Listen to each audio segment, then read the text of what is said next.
Did you know that Another World Audiobooks is also on YouTube? If you want to listen to the past books, you can go back on the podcast feed, or you can find the whole entire unabridged audiobooks in one chunk there on the YouTube channel. Just search Another World Audiobooks, and I believe the channel pops right up, or the link is also in the show notes or on the blog. We're continuing on with the story of Tarzan. Hope you guys are enjoying it so far. I know I'm enjoying reading it, so I hope you guys are enjoying listening to it. Remember, if you're enjoying Another World Audiobooks, the best thing that you can do for the podcast is just to tell somebody about it. So who do you know who might enjoy a free audiobook? Tell them about it, because good things are meant to be shared. But enough of that. Without further ado, I give you Tarzan. Chapter 11. King of the Apes. It was not yet dark when he reached the tribe, though he stopped to exhume and devour the remains of the wild boar he had cached the previous day, and again to take Kalonga's bow and arrows from the treetop in which he had hidden them. It was a well-laden Tarzan who dropped from the branches into the midst of the tribe of Kerchak. With swelling chest, he narrated the glories of his adventure, and exhibited the spoils of conquest. Kerchak grunted and turned away, for he was jealous of this strange member of his band. In his little evil brain, he sought for some excuse to wreak his hatred upon Tarzan. The next day, Tarzan was practicing with his bow and arrows at the first gleam of dawn.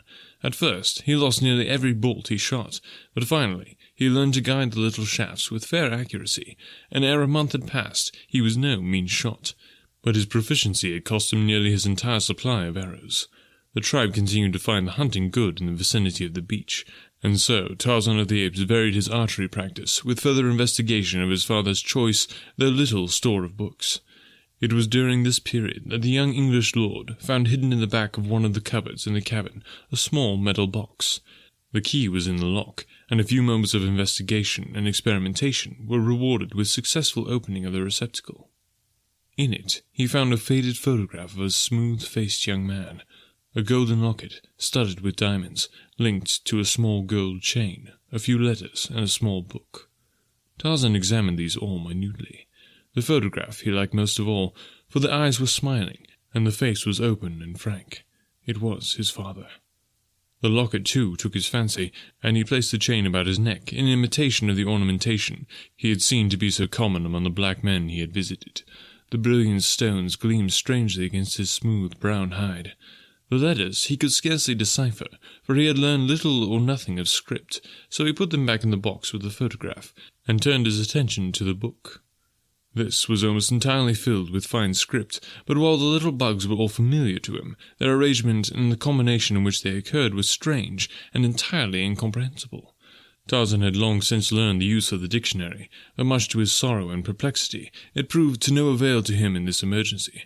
Not a word of all that was written in the book could he find, and so he put it back in the metal box, but with a determination to work out the mysteries of it later on.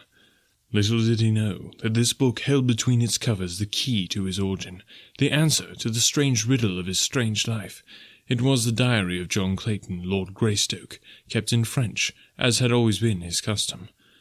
Tarzan replaced the box in the cupboard, but always thereafter he carried the features of the strong, smiling face of his father in his heart, and in his head a fixed determination to solve the mystery of the strange words in the little black book. At present he had more important business in hand, for his supply of arrows was exhausted, and he must needs journey to the black men's village and renew it. Early the following morning he set out, and, travelling rapidly, he came before midday to the clearing. Once more he took up his position in the great tree, and, as before, he saw the women in the fields in the village street, and the cauldron of bubbling poison directly beneath him. For hours he lay awaiting his opportunity to drop down unseen and gather up the arrows for which he had come, but nothing now occurred to call the villagers away from their homes. The day wore on, and still Tarzan of the Apes crouched above the unsuspecting woman at the cauldron. Presently the workers in the fields returned. The hunting warriors emerged from the forest, and when all were within the palisade, the gates were closed and barred. Many cooking pots were now in evidence about the village. Before each hut a woman presided over a boiling stew, while little cakes of plantain and cassava puddings were to be seen on every hand. Suddenly there came a hail from the edge of the clearing. Tarzan looked. It was a party of belated hunters returning from the north, and among them they half led, half carried a struggling animal.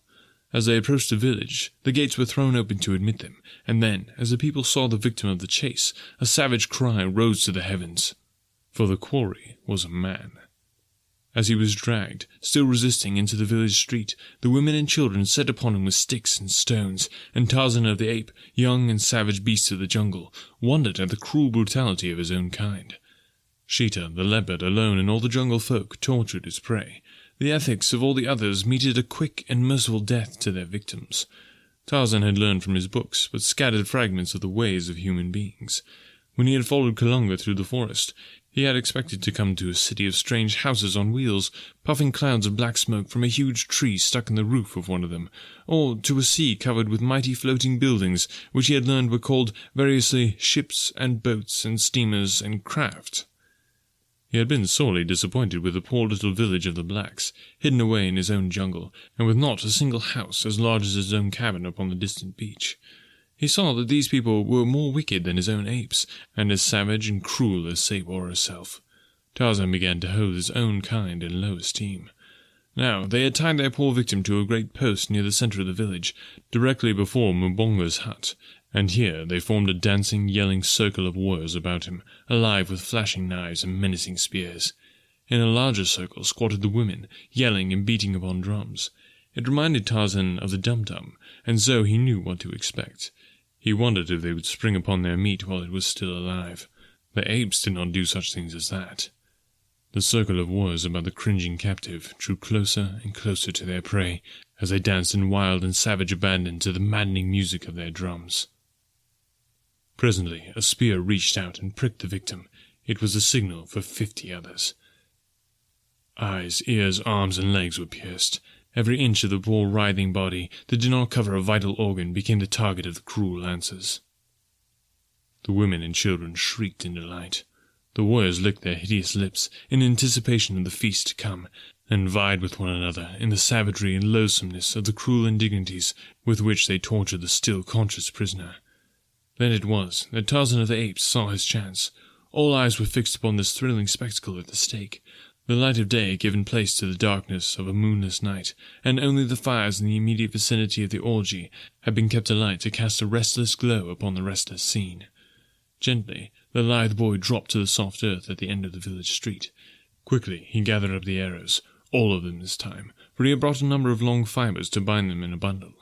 Without haste, he wrapped them securely, and then, ere he turned to leave, the devil of capriciousness entered his heart. He looked about for some hint of a wild prank to play upon these strange, grotesque creatures, that they might be again aware of his presence among them.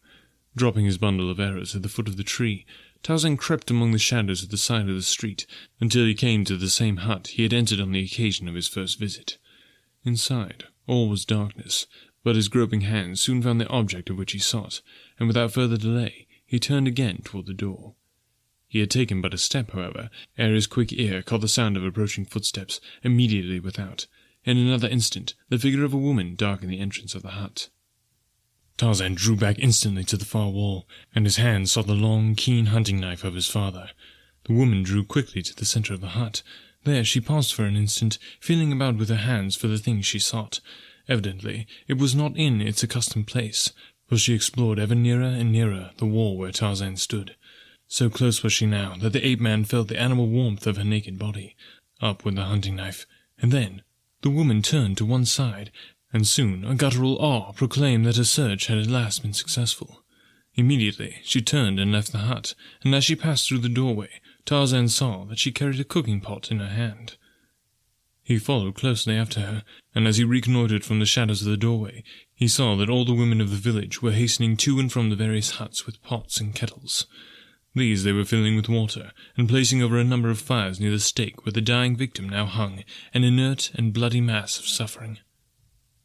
Choosing a moment when none seemed near, Tarzan hastened to his bundle of arrows beneath the great tree at the end of the village street. As on the former occasion, he overthrew the cauldron before leaping, sinuous and cat-like, into the lower branches of the forest giant.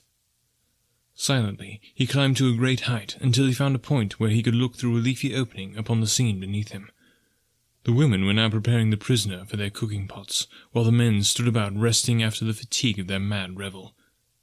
Comparative quiet reigned in the village. Tarzan raised aloft the thing he had pilfered from the hut, and, with aim made true by years of fruit and coconut throwing, launched it toward the group of savages. Squarely among them it fell, striking one of the warriors full upon the head and felling him to the ground. Then it rolled among the women and stopped beside the half-butchered thing they were preparing to feast upon. All gazed in consternation at it for an instant, and then, in one accord, broke and ran for their huts. It was a grinning human skull, which looked up at them from the ground. The dropping of the thing out of the open sky was a miracle well aimed to work upon their superstitious fears. Thus Tarzan of the Apes left them filled with terror at this new manifestation of the presence of some unseen and unearthly evil power which lurked in the forest about their village. Later, when they discovered the overturned cauldron, and that once more their arrows had been pilfered, it commenced to dawn upon them that they had offended some great god by placing their village in this part of the jungle without propitiating him. From then on, an offering of food was daily placed below the great tree from whence the arrows had disappeared, in an effort to conciliate the Mighty One. But the seed of fear was deep sown, and had he but known it, Tarzan of the Apes had laid the foundation for much future misery for himself and his tribe. That night he slept in the forest not far from the village, and early the next morning set out slowly on his homeward march, hunting as he travelled. Only a few berries and an occasional grubworm rewarded his search, and he was half famished when, looking up from a log he had been rooting beneath, he saw Sabor, the lioness, standing in the centre of the trail not 20 paces from him. The great yellow eyes were fixed upon him with a wicked and baleful gleam, and the red tongue licked the longing lips as Sabor crouched, worming her stealthy way with belly flattened against the earth. Tarzan did not attempt to escape. He welcomed the opportunity for which, in fact, he had been searching for days past, now that he was armed with something more than a rope of grass. Quickly, he unslung his bow and fitted a well-daubed arrow, and, as Sabor sprang, the tiny missile leaped to meet her in mid-air. At the same instant, Tarzan of the Apes jumped to one side, and as the great cat struck the ground beyond him, another death-tipped arrow sunk deep into Sabor's loin. With a mighty roar, the beast turned and charged once more, only to be met with a third arrow full in one eye. But this time she was too close to the ape-man for the latter to sidestep the onrushing body. Tarzan of the Apes went down beneath the great body of his enemy, but with a gleaming knife drawn and striking home.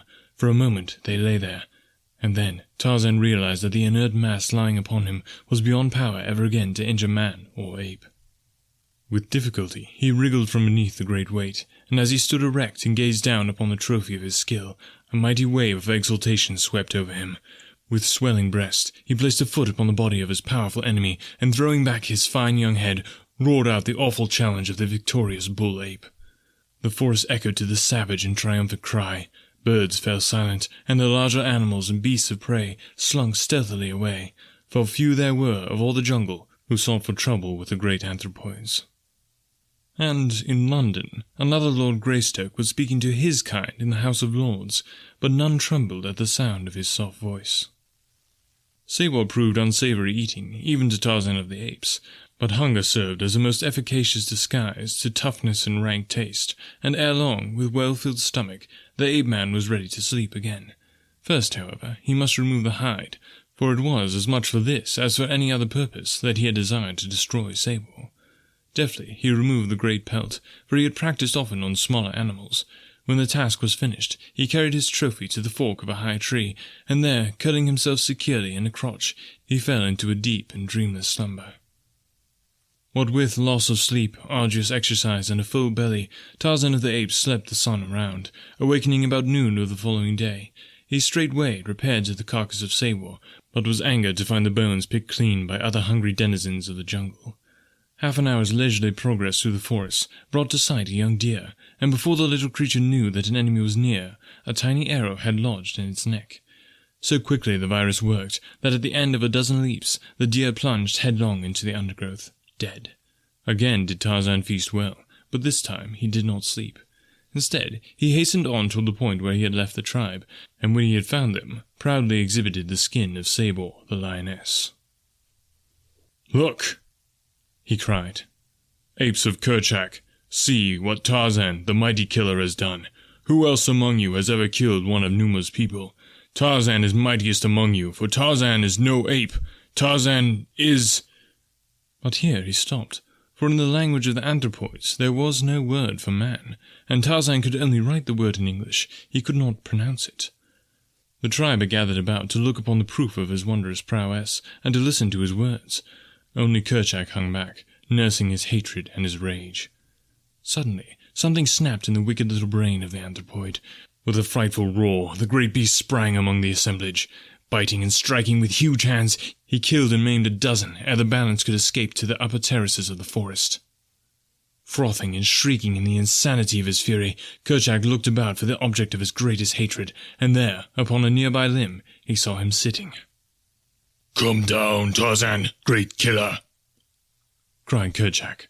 "Come down and feel the fangs of a greater. Do mighty fighters fly to the trees at the first approach of danger?" And then Kerchak emitted the volleying challenge of his kind. Quietly, Tarzan dropped to the ground. Breathlessly, the tribe watched from their lofty perches as Kerchak, still roaring, charged the relatively puny figure. Nearly 7 feet stood Kerchak on his short legs. His enormous shoulders were bunched and rounded with huge muscles. The back of his short neck was a single lump of iron sinew, which bulged beyond the base of his skull, so that his head seemed like a small ball protruding from a huge mountain of flesh. His back drawn, snarling lips exposing his great fighting fangs, and his little, wicked, bloodshot eyes gleamed in horrid reflection of his madness. Awaiting him stood Tarzan, himself a mighty muscled animal, but his 6 feet of height and his great rolling sinews seemed pitifully inadequate to the ordeal which awaited him. His bow and arrows lay some distance away where he had dropped them, while showing Sabor's hide to his fellow apes, so that he confronted Kerchak now with only his hunting knife and a superior intellect to offset the ferocious strength of his enemy. As his antagonist came roaring toward him, Lord Greystoke tore his long knife from its sheath, and with an answering challenge as horrid and blood-curdling as that of the beast he faced, rushed swiftly to meet the attack. He was too shrewd to allow those long hairy arms to encircle him, and just as their bodies were about to crash together, Tarzan of the Apes grasped one of the huge wrists of his assailant, and, springing lightly to one side, drove his knife to the hilt into Kerchak's body, below the heart. Before he could wrench the blade free again, the bull's quick lunge to seize him into those awful arms had torn the weapon from Tarzan's grasp. Kerchak aimed a terrific blow at the ape-man's head with the flat of his hand, a blow which, had it landed, might easily have crushed in the side of Tarzan's skull. The man was too quick, and, ducking beneath it, himself delivered a mighty one, with clenched fist, into the pit of Kerchak's stomach. The ape was staggered, and what with a mortal wound in his side had almost collapsed, when, with one mighty effort, he rallied for an instant, just long enough to enable him to wrestle his arm free from Tarzan's grasp and close in a terrific clench with his wiry opponent. Straining the ape-man close to him, his great jaws sought Tarzan's throat, but the young lord's sinewy fingers were at Kerchak's own before the cruel fangs could close on the sleek brown skin. Thus they struggled, the one to crush out his opponent's life with those awful teeth, the other to close forever the windpipe beneath his strong grasp while he held the snarling mouth from him. The greater strength of the ape was slowly prevailing, and the teeth of the straining beast were scarce an inch from Tarzan's throat when, with a shuddering tremor, the great body stiffened for an instant, and then sank limply to the ground. Kerchak was dead. Withdrawing the knife that had so often rendered him master of far mightier muscles than his own, Tarzan of the Apes placed his foot upon the neck of his vanquished enemy, and, once again, loud through the forest rang the fierce, wild cry of the conqueror. And thus came the young Lord Greystoke into the kingship of the Apes. Chapter 12. Man's Reason. There was one of the tribe of Tarzan who questioned his authority, and that was Turquoise, the son of Two-Blood. But he so feared the keen knife and the deadly arrows of his new lord that he confined the manifestation of his objections to petty disobediences and irritating mannerisms. Tarzan knew, however, that he but waited his opportunity to wrest the kingship from him by some sudden stroke of treachery, and so he was ever on his guard against surprise. For months, the life of the little band went on much as it had before, except that Tarzan's greater intelligence and his ability as a hunter were the means of providing for them more bountifully than ever before. Most of them, therefore, were more than content with the change in rulers.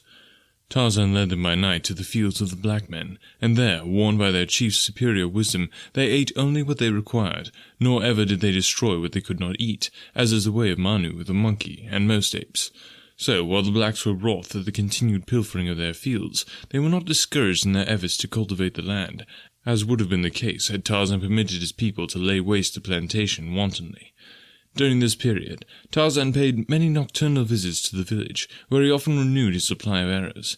He soon noticed the food always standing at the foot of the tree, which was his avenue into the palisade, and after a little he commenced to eat whatever the blacks put there. When the awestruck savages saw that the food disappeared overnight, they were filled with consternation and dread, for it was one thing to put food out to propitiate a god or a devil, but quite another to have the spirit really come into the village and eat it. Such a thing was unheard of, and it clouded their superstitious minds with all manner of vague fears. Nor was this all. The periodic disappearance of their arrows, and the strange pranks perpetrated by unseen hands, had wrought them to such a state that life had become a veritable burden in their new home, and now it was that Mbonga and his head men began to talk of abandoning the village and seeking a site farther on in the jungle. Presently the black warriors began to strike farther and farther south, into the heart of the forest when they went to hunt, looking for a site for a new village. More often was the tribe of Tarzan disturbed by these wandering huntsmen. Now was the quiet, fierce solitude of the primeval forest broken by new, strange cries. No longer was there safety for bird or beast. Man had come. Other animals passed up and down the jungle by day and by night, fierce, cruel beasts, but their weakened neighbors only fled from their immediate vicinity, to return again when the danger was past. With man, it is different. When he comes, many of the larger animals instinctively leave the district entirely, seldom, if ever, to return. And thus it has always been with the great anthropoids. They flee man as man flees a pestilence. For a short time, the tribe of Tarzan lingered in the vicinity of the beach, because their new chief hated the thought of leaving the treasured content of the little cabin forever. But when one day a member of the tribe discovered the blacks in great numbers on the banks of a little stream that had been their watering place for generations, and in the act of clearing a space in the jungle and erecting many huts, the apes would remain no longer. And so Tarzan led them inland, for many marches, to a spot as yet undefiled by the foot of a human being. Once every moon, Tarzan would go swinging rapidly back through the swaying branches to have a day with his books, and to replenish his supply of arrows. This latter task was becoming more and more difficult, for the blacks had taken to hiding their supply away at night, in granaries and living huts. This necessitated watching by day on Tarzan's part, to discover where the arrows were being concealed. Twice had he entered the huts at night, while the inmates lay sleeping upon their mats, and stolen the arrows from the very sides of the warriors. But this method he realized to be too fraught with danger, and so he commenced picking up solitary hunters with his long, deadly noose, stripping them of weapons and ornaments, and dropping their bodies from a high tree into the village street during the still watches of the night. These various escapades again so terrorized the blacks that, had it not been for the monthly respite between Tarzan's visits, in which they had opportunity to renew hope that each fresh incursion would prove the last, they soon would have abandoned their new village. The blacks had not yet come upon Tarzan's cabin on the distant beach, but the ape-man lived in constant dread that, while he was away with the tribe, they would discover and despoil his treasure.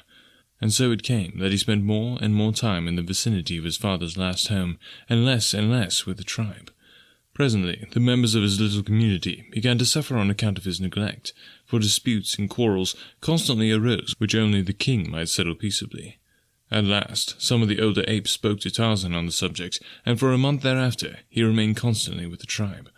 The duties of kingship among the anthropoids are not many or arduous. In the afternoon comes Thaka, possibly, to complain that old Mungo has stolen his new wife.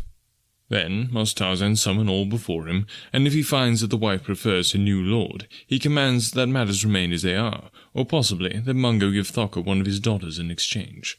Whatever his decision, the apes accept it as final, and return to their occupations satisfied.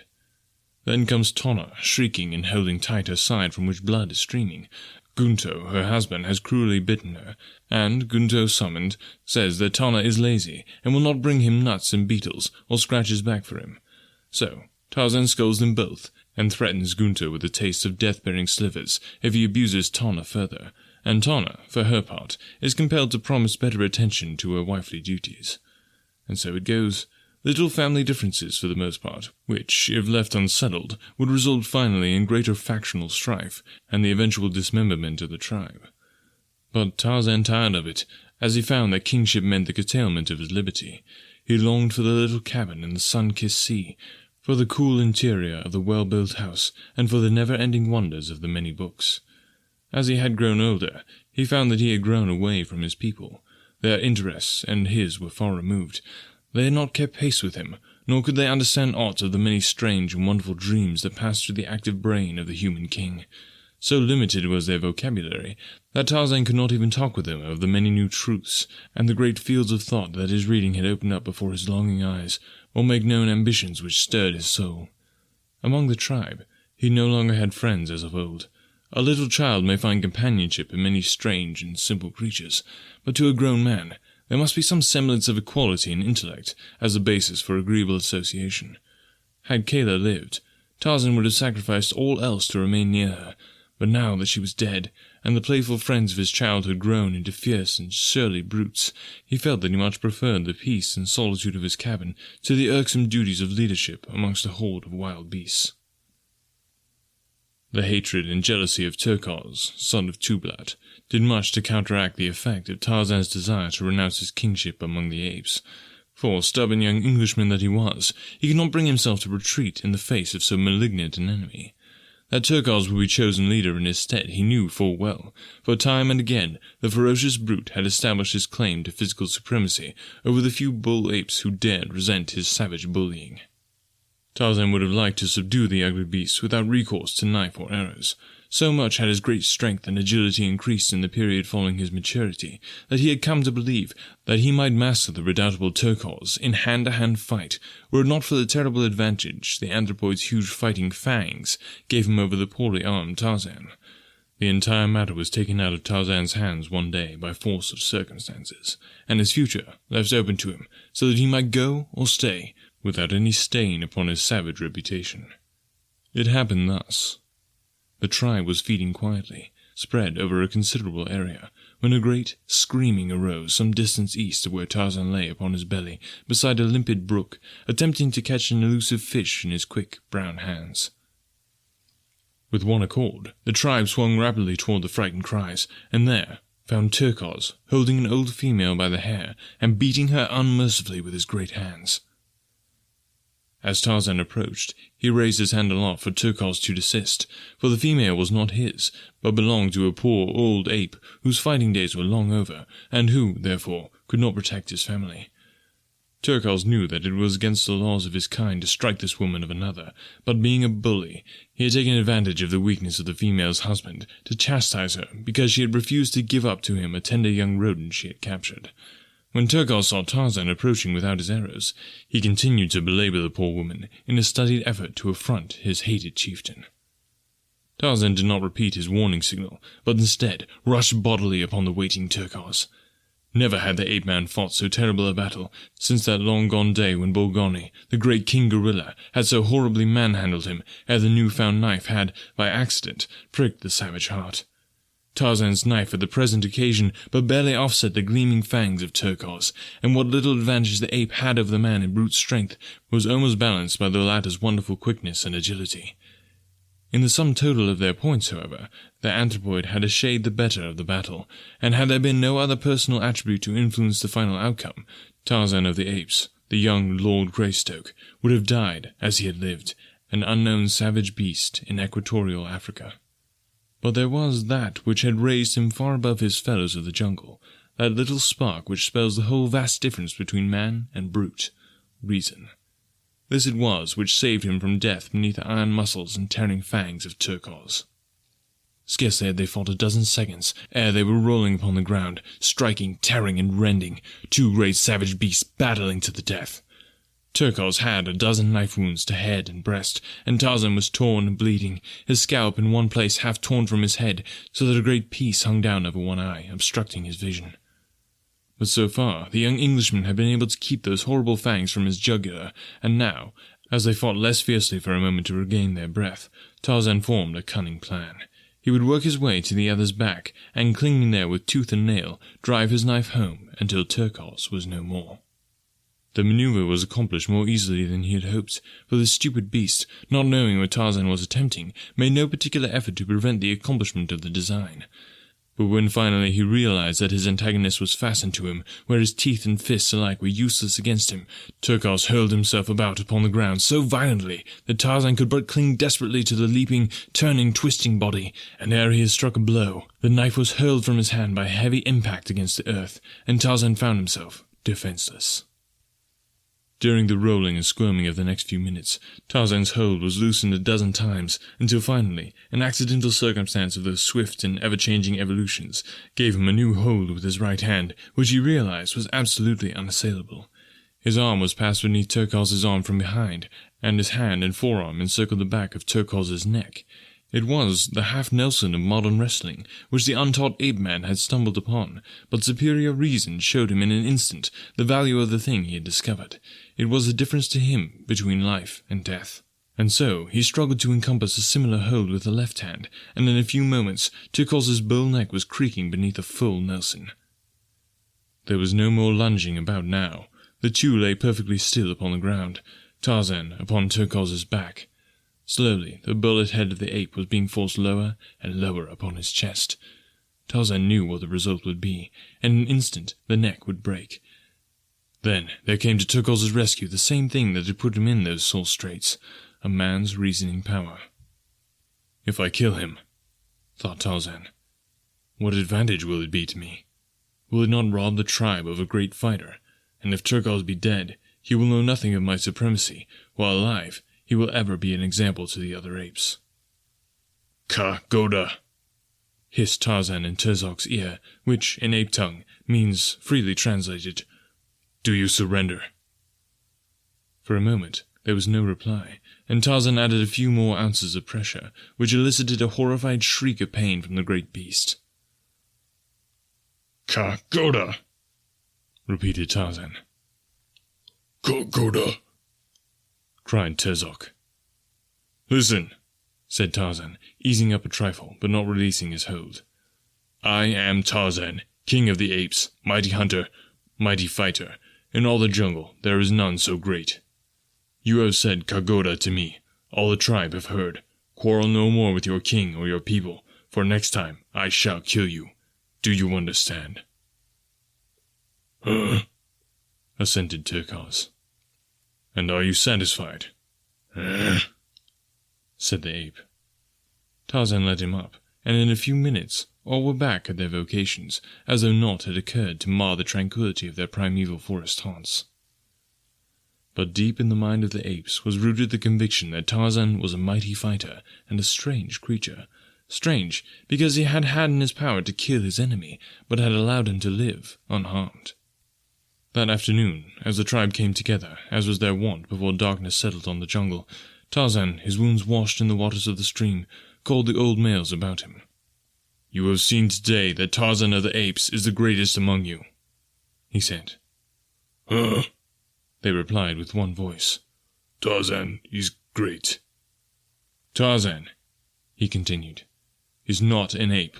He is not like his people. His ways are not their ways. And so, Tarzan is going back to the lair of his own kind, by the waters of the great lake, which has no farther shore. You must choose another to rule you, for Tarzan will not return. And thus, young Lord Greystoke took the first step toward the goal which he had set, the finding of other white men like himself.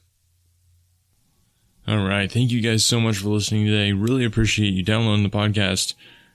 I mentioned this before and haven't gotten a whole lot of response, but it seems like we've grown our membership of listeners quite a bit in the last several weeks, so I thought I'd throw it out there again.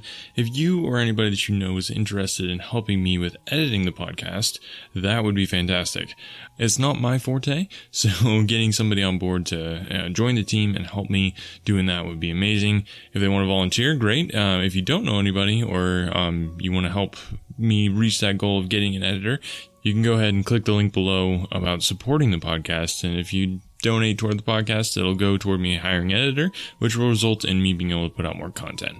So if you enjoy the audiobooks, but there's just not enough of them, then go ahead and do that, and it'll free up a ton of time for me to be able to narrate more audiobooks for you and get you more awesome content. But if you don't feel like doing either of those, no worries. Like I said, the biggest thing you can do to help the podcast is just tell somebody about it. So if you don't want to do either of those things, just do me a favor. Tell somebody about the podcast. Thanks so much for listening today, and we'll catch you next time.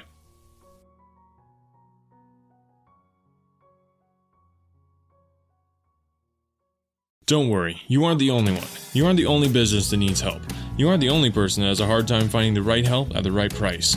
This is where Business Bloodline becomes your bloodline to temporary and permanent staffing. Business Bloodline specializes in hiring internet workers to creatively solve problems for your business. Business Bloodline does all the vetting and only delivers candidates that make sense for your needs and at a cost that you can afford. But 60 seconds isn't enough for me to tell you why hiring through Business Bloodline is safer, cheaper, and less time-consuming. We would rather show you. To get more information or a business consultation, visit businessbloodline.com. If the job can be done on a computer, Business Bloodline can find a match. Visit businessbloodline.com and tell them that you heard about it on Another World Audiobooks to get 10% off your first hire. Remember to mention that you heard about it on Another World Audiobooks to get that 10% off. businessbloodline.com.